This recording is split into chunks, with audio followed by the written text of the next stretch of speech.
বন্ধুরা, team India south আফ্রিকার বিরুদ্ধে 10 উইকেটে জিতল এই প্রথম ওডিআই ম্যাচ এবং টিম ইন্ডিয়া ভেঙে ফেলল 99 বছরের ওয়ার্ল্ড রেকর্ড এবং সাউথ আফ্রিকাকে তাদের নিজের ঘরের মাঠে হারিয়ে দেখিয়ে দিল তাদের অকাত। আপনারা যদি দেখতে চান যে টিম ইন্ডিয়া কিভাবে জিতল 10 উইকেটে এই প্রথম ওডিআই ম্যাচ, তাহলে বন্ধুরা ভিডিওটি লাইক করুন এবং চ্যানেলটাকে সাবস্ক্রাইব করে রাখুন।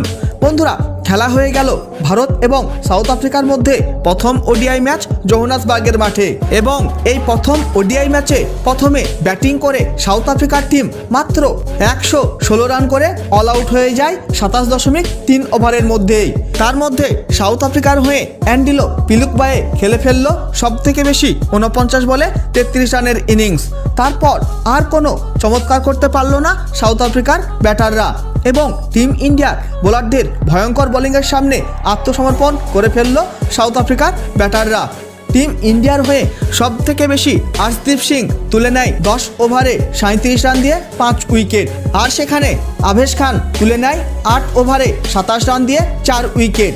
কিন্তু বন্ধুরা, তার জবাবে এই রান তাড়া করতে এসে ঋতুরাজ গায়কোয়াড় মাত্র 10 বলে 5 রান করে আউট হয়ে প্যাভিলিয়নে ফিরে যায়। তারপর বন্ধুরা, সাই সুদর্শন এবং শ্রেয়স আয়ার দুজনেই সাউথ আফ্রিকার বোলারদেরকে কুটে দিল।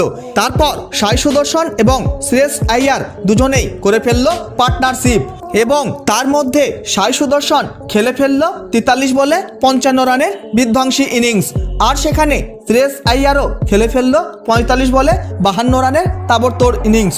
আর এইভাবে খুবই সহজেই এই রান তাড়া করে ফেলল টিম ইন্ডিয়া 16.4 ওভারে।